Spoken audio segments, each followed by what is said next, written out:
નમસ્કાર દોસ્તો વિડીયોને ખૂબ શેર કરજો, દરેક લોકો સુધી આ વિડીયો પહોંચાડો। ભારતીય જનતા પાર્ટીના મતે ભ્રષ્ટાચાર શું છે એને ખબર જ નથી, આપણને એવું લાગે, કારણ કે એના મતે ભ્રષ્ટાચાર એટલે કંઈ નથી। ખેડૂતો પીસાય, ગરીબ મધ્યમ વર્ગના લોકો પીસાય, ખેડૂતો પોતાનો પાક માર્કેટમાં લઈને જાય ત્યારે એમના જ મળતિયાઓ ત્યાં બેઠા હોય, એ ખેડૂતોના ગળાઓ કાપે તો પણ કશું બોલવાનું નહીં। ત્યારે એવી જ રીતે જે હમણાં બોટાદની અંદર જે ઘટના બની હતી, માર્કેટમાં ખેડૂતો પોતાનો કપાસ લઈને જાય અને જે કડદો કરવામાં આવતો હતો, તો હવે તમે વિચાર કરો કે બધી જગ્યાએ આવું ચાલે છે, એકલું બોટાદની અંદર નહીં। હમણાં મારા એક મિત્રએ મને વાત કરી વિજાપુરની અંદર એપીએમસી માર્કેટમાં તમે વિચાર કરો દોસ્તો, તંબાકુની ખેતી ત્યાં વધારે છે, તો તંબાકુ લઈને આ લોકો માર્કેટમાં જાય છે તો ત્યાં પણ આ લોકો કડદો કરે છે। હવે એ કડદો કેવો છે હું તમને બતાવું। જો એ લોકો ટ્રેક્ટરની અંદર માલ લઈને જાય ને તો એ લોકો એક મણે એટલે કે 20 કિલો એ 1 કિલો અને 300 ગ્રામ કાપે છે। શા માટે કાપવાનું ભાઈ? 1 કિલો ને 300 ગ્રામ, 20 કિલો ઉપર 1 કિલો 300 ગ્રામ કાપી નાખે છે। અને એ લોકો જો એ જ તમાકુ બોરીમાં ભરીને જાય તો એક મણ એટલે કે 20 કિલો એ 1 કિલો 800 ગ્રામ કાપી નાખે। એ લોકો એવું કહે છે કે આમાં ધૂળ છે, માટી છે, ફલાણું છે, ઢેકડું છે, સડેલો માલ છે। એટલે સડેલો માલ છે તો તમે લો છો શું કામ ને? જરૂર તો તમારે છે તો પછી માલ લો છો શું કામ? માલ તમને ખબર છે ખરાબ છે તો ત્યાંથી તમે રિટર્ન કરી દો, પણ તમારે કોઈના કોઈ હિસાબે આ ખેડૂતોના ગળા કાપવા છે, કડદો કરવો છે, એટલા માટે તમે નત નવા બાનાઓ બનાવો છો। હવે તમાકુની ખેતીમાં લોકો આ વિચાર તો કરો તમે, તમાકુમાં આ લોકો કડદો કરે છે। ત્યારે વિજાપુરની અંદર એપીએમસી માર્કેટમાં ઘણી બધી વખત ફરિયાદ કરવામાં આવી, પરંતુ એમની ફરિયાદ કોઈ સાંભળતું નથી। એટલે ખેડૂતો હવે ત્યાં પણ ઉગ્ર થયા છે। જે રીતે રજૂઆત કરવામાં આવી છે, સૌથી પહેલા દોસ્તો આપણે એક વિડીયો પર નજર નાખીએ। વિજાપુર અને લાડોલ એપીએમસી માર્કેટમાં એક મોટી ગેરરીતિ થઈ રહી છે। આ ગેરરીતિમાં એવું છે કે અહીંયા જે બોરી લાવવામાં આવે છે, તમાકુ હોય કે અન્ય પાક હોય, એક બોરી ઉપર 1 કિલોના 800 ગ્રામ વજન કાપવામાં આવે છે બાવ કર્યા પછી। જો એ માલ જે ખેડૂતનો માલ છે એ છૂટો લાવવામાં આવે, ટોળીમાં લાવવામાં આવે તો 1 કિલોથી લઈને 1 કિલો 300 ગ્રામ પ્રતિ 20 કિલો કાપવામાં આવે છે। આ મોટી પ્રકારની ગેરરીતિ છે અને આની રજૂઆત વારંવાર જિલ્લા મેજિસ્ટ્રેટને પણ કરેલી છે, નિયામક એપીએમસીને કરેલી છે, છતાં પણ કોઈ પ્રકારનું એક્શન લેવામાં નથી આવતું। બોલો સાહેબ।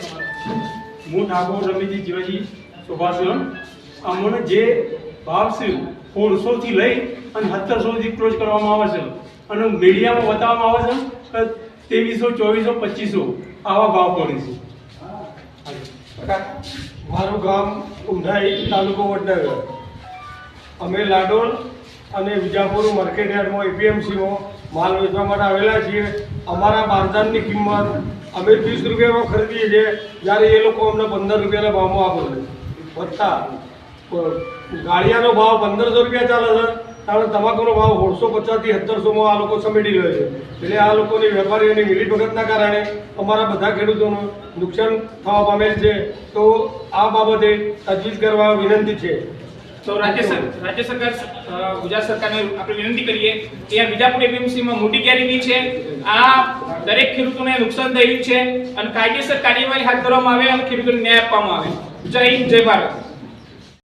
તો આ વિજાપુરની એપીએમસી માર્કેટની અંદર હવે તમાકુની જે ખેતી ખેડૂતો કરે છે એમાં પણ આ લોકો આવા ગપલાઓ કરે છે। વિચાર કરો તમે। હું પૂછવા માંગુ છું ભારતીય જનતા પાર્ટીની સરકારને કે તમને થોડી કઈ શરમ છે કે નહીં? આ ખેડૂતો રાત દિવસ ખેતરની અંદર વાડીઓમાં મહેનત કરે, એમનો લોહી પરસેવો એક કરી નાખે, ત્યાર પછી જે પાક પેદા કરે છે એ પાક લઈને માર્કેટમાં આવે તો તમે એમાંય તે કડદા કરો છો? શરમ આવે છે કે નહીં તમને લોકોને? હવે તો નવું મંત્રીમંડળ આવ્યું છે, કોરા ધાકડ જેવા, એટલે એ લોકો લૂંટશે. અત્યાર સુધી જે મંત્રીઓ હતા એમણે લૂંટીને એમની તિજોરીઓ ભરી લીધી. હવે આ મંત્રીઓનો વારો છે. વિચાર કરો દોસ્તો, તમે જગતના તાતને આ લોકો નથી છોડતા. જગતના તાતને આ લોકો નથી છોડતા.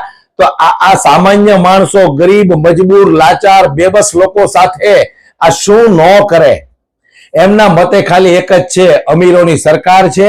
જે લોકો ભારતીય જનતા પાર્ટીને સમર્થન કરે છે, ફંડ આપે છે, એમની સાથે આ લોકો એટલું સરસ મજાનું વર્તન કરે.